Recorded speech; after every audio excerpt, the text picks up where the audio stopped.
दोस्तों, अगर आपको भी पाकिस्तान और न्यूजीलैंड के बीच खेला गया चैंपियंस ट्रॉफी का पहला मुकाबला पसंद आया हो तो इस वीडियो को दिल से एक लाइक जरूर करें। दोस्तों, आईसीसी चैंपियंस ट्रॉफी 2025 का पहला और अब तक का सबसे रोमांचक सांसों को रोक देने वाला महामुकाबला आज क्रिकेट इतिहास की दो बड़ी टीमें पाकिस्तान और न्यूजीलैंड के बीच नेशनल स्टेडियम कराची में खेला गया। ऐसे में मुकाबले की शुरुआत हुई पाकिस्तान के टॉस जीतने को लेकर। जी हां, आज के इस रोंगटे खड़े कर देने वाले महामुकाबले में कप्तान मोहम्मद रिजवान ने टॉस जीता और पहले गेंदबाजी करने का फैसला किया और विपक्षी टीम न्यूजीलैंड को बल्लेबाजी के लिए आमंत्रित किया था। फिर मुकाबला शुरू हुआ। रनों की बारिश करने के इरादे से न्यूजीलैंड की ओर से विल यंग और डेवोन कॉनवे ओपनिंग बल्लेबाजी करने के लिए मैदान में उतरे। दोस्तों, इन दोनों ही बल्लेबाजों के कंधों पर इस महामुकाबले में अपनी टीम को एक विस्फोटक ओपनिंग शुरुआत दिलाने की बड़ी जिम्मेदारी थी। और दोस्तों, ऐसा ही कुछ न्यूजीलैंड बल्लेबाजों से देखने को भी मिला। जी हां, मैदान में उतरते ही न्यूजीलैंड के दोनों ही ओपनिंग बल्लेबाजों ने पाकिस्तानी तूफानी गेंदबाजों का सूझबूझ के साथ सामना किया और सीधी बल्लेबाजी करते हुए टीम का स्कोर आगे बढ़ाना शुरू कर दिया। दोस्तों, दोनों ही बल्लेबाज बेहतरीन लय में नजर आ रही थे, जिस कारण खराब गेंद पर चौके भी देखने को मिल रहे थे। लेकिन तभी मैच का 8वां ओवर लेकर आए पाकिस्तानी स्पिनर गेंदबाज अबरार अहमद ने न्यूजीलैंड के इस ओपनिंग जोड़ी को तोड़ दिया। जी हां, और ओवर की तीसरी गेंद पर डेवोन कॉनवे को सीधा क्लीन बोल्ड करते हुए न्यूजीलैंड को पहला झटका दे दिया। आपको बता दें, डेवोन कॉनवे 10 रन बनाकर आउट हुए। ऐसे में जल्दी ही पहला झटका लग जाने के बाद अब मैदान में उतरे अनुभवी बल्लेबाज केन विलियमसन। लेकिन दोस्तों, पाकिस्तान की घातक गेंदबाजी के सामने वह इस महामुकाबले में ज्यादा वक्त तक क्रीज पर नहीं टिक पाए और अगले ओवर में ही नसीम शाह की गेंद पर विकेट कीपर को एक आसान सा कैच थमाकर अपना कीमती विकेट गवा बैठे। आपको बता दें, केन विलियमसन आज मात्र एक ही रन बना सके। ऐसे में दो बड़े बल्लेबाज पेवेलियन लौट जाने के बाद अब मैदान में उतरे डैरेल मिचेल। फिर यहां से सेट बल्लेबाज विल यंग के साथ डैरेल मिचेल ने पाकिस्तानी गेंदबाजों का सामना करना शुरू किया और पावर प्ले का पहले 10 ओवर का खेल खत्म होने तक टीम को 48 रनों तक पहुंचा दिया। दोस्तों, पावर प्ले के भीतर ही दो बड़े बल्लेबाजों को गंवाने के बावजूद न्यूजीलैंड को जिस शुरुआत की जरूरत थी वह अब मिल चुकी थी। लेकिन अब मैदान में मौजूद न्यूजीलैंड के इन दोनों ही बल्लेबाजों के कंधों पर जिम्मेदारी थी कि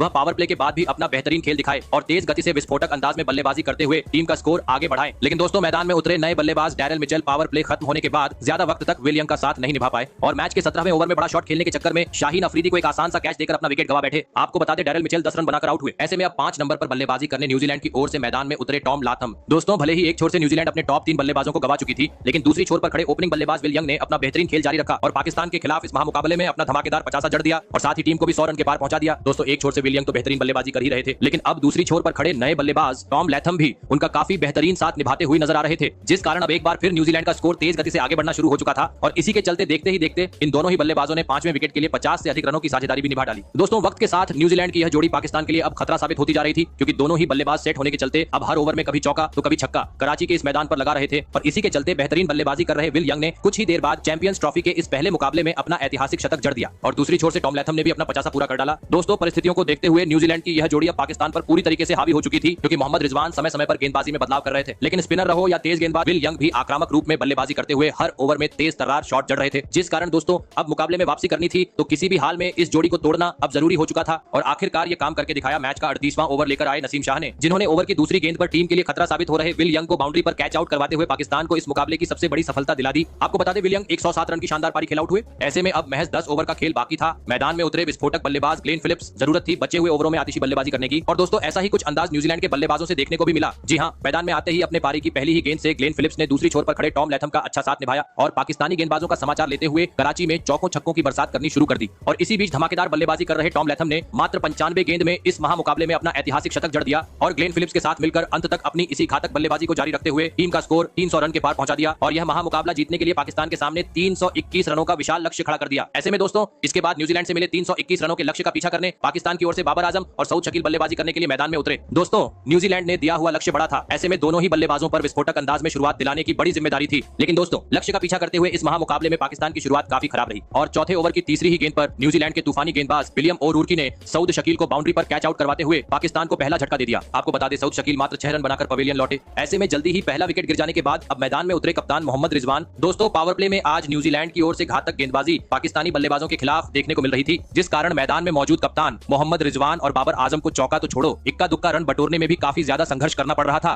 और इसी के चलते दबाव बढ़ता जा रहा था। और दोस्तों, इसी दबाव का फायदा उठाया एक बार फिर मैच का 10वां ओवर लेकर आए विलियम ओरूर्की ने, जिन्होंने ओवर की अंतिम गेंद पर पाकिस्तानी कप्तान मोहम्मद रिजवान को फिलिप्स के हाथों कैच आउट करवाते हुए पाकिस्तान को दूसरा झटका दे दिया। आपको बता दें, मोहम्मद रिजवान आज मात्र टीम के लिए 3 ही रन बना सके। ऐसे में दो बड़े बल्लेबाज पेवेलियन लौट जाने के बाद अब पाकिस्तान की ओर से मैदान में उतरे फखर जमान। दोस्तों, खराब शुरुआत के चलते आज पाकिस्तान पावर प्ले के पहले 10 ओवर में मात्र 22 रन ही स्कोर बोर्ड पर लगाने में सफल हो पाई थी, लेकिन अब न्यूजीलैंड ने दिए हुए लक्ष्य के करीब भी पहुंचना था तो अब मैदान में मौजूद बाबर आजम और फखर जमान को अपनी जिम्मेदारी को निभाते हुए ताबड़तोड़ बल्लेबाजी करते हुए साझेदारी निभाने की जरूरत थी। और दोस्तों, ऐसी ही कुछ झलकियां पाकिस्तानी बल्लेबाजों से इसके बाद देखने को भी मिली। जी हां, क्रीज पर मौजूद बाबर आजम और फखर जमान ने 2 विकेट गिर जाने के बाद पाकिस्तानी बल्लेबाजी को संभाला और अपना शानदार खेल दिखाते हुए तेज गति से टीम का स्कोर आगे बढ़ाना शुरू कर। दोस्तों, लक्ष्य बड़ा था, इसलिए अब दोनों ही बल्लेबाज खराब गेंद को सीमा रेखा के पार भी पहुंचा रहे थे, जिस कारण काफी बेहतरीन तरीके से पाकिस्तान आगे बढ़ रही थी। लेकिन दोस्तों, तभी मैच का 21वां ओवर लेकर आए माइकल ब्रेसवेल ने पाकिस्तान की इस जोड़ी को तोड़ दिया। जी हां, और ओवर की तीसरी गेंद पर फखर जमान को सीधा क्लीन बोल करते हुए पाकिस्तान को तीसरा झटका दे दिया। बता दें, फखर जमान की पारी खेल आउट हुए। ऐसे में अब बाबर का साथ साथ निभाने मैदान में आए आगा सलमान। फिर यहाँ से बाबर आजम और आगा सलमान ने बल्लेबाजी का दारोमदार संभाला और एक बार फिर पाकिस्तानी टीम का स्कोर आगे बढ़ाना शुरू कर दिया। लेकिन दोस्तों लक्ष्य स्कोर काफी धीमी गति से आगे बढ़ रहा था। ऐसे में मुकाबले को अपने नाम करना था तो अब जरूरत थी बड़े शॉट जड़ने की। और दोस्तों ऐसा ही कुछ मैच के 27वें ओवर से देखने को मिला, जहां पर स्ट्राइक पर खड़े आगा सलमान ने अपना आक्रामक रूप अपनाया और गेंदबाजी करने आए ग्लेन फिलिप्स को एक ही ओवर में 3 करारे चौके जड़ दिए। और इसके एक ही ओवर बाद ओपनिंग बल्लेबाज बाबर आजम ने इस महत्वपूर्ण मुकाबले में अपना धमाकेदार 50 भी जड़ दिया। दोस्तों अब पाकिस्तानी टीम पटरी पर लौटती हुई दिख रही थी, लेकिन तभी टीम के लिए बहुमूल्य पारी खेल रहे आगा सलमान अपना धैर्य खो बैठे और गेंद को सीमा रेखा के पार पहुंचाने के चक्कर में 42 रन की पारी खेल पवेलियन लौट गए। और दोस्तों जैसे ही आगा सलमान आउट हुए पाकिस्तानी बल्लेबाजी क्रम डगमगा गया। जी हां, और इसके बाद मैदान में उतरे तैयब ताहिर और सेठ बल्लेबाज बाबर आजम इसके बाद ज्यादा वक्त तक न्यूजीलैंड के घातक गेंदबाजों का सामना नहीं कर पाए और खराब शॉट खेलते हुए अपने विकेट गवा बैठे। आपको बता दें तैयब ताहिर जहां 1 रन बनाकर आउट हुए तो वही बाबर आजम 64 रन की पारी खेल पवेलियन लौटे। दोस्तों पाकिस्तान को यहां से मुकाबला जीतना था, अब जरूरत थी एक चमत्कार की। मैदान में उतरे थे खुशदिल शाह और शाहीन अफरीदी। अंतिम 10 ओवर में पाकिस्तानी टीम को 100 रनों की जरूरत थी। एक छोर से भले ही खुशदिल शाह ने अपने बेहतरीन बल्लेबाजी के दम पर न्यूजीलैंड के खिलाफ अपना शानदार खेल दिखाते हुए धमाकेदार 50 जड़ा, लेकिन दूसरी छोर से कोई भी बल्लेबाज उनका साथ नहीं निभा पाया और अंतराल समय से अपने विकेट गवाते चला गया, जिस कारण अंततः न्यूजीलैंड ने अपनी घातक गेंदबाजी के दम पर इस महामुकाबले में 60 रन से एक ऐतिहासिक जीत हासिल कर ली। तो दोस्तों आपको कैसी लगी हमारी ये वीडियो कमेंट करके जरूर बताइएगा। धन्यवाद।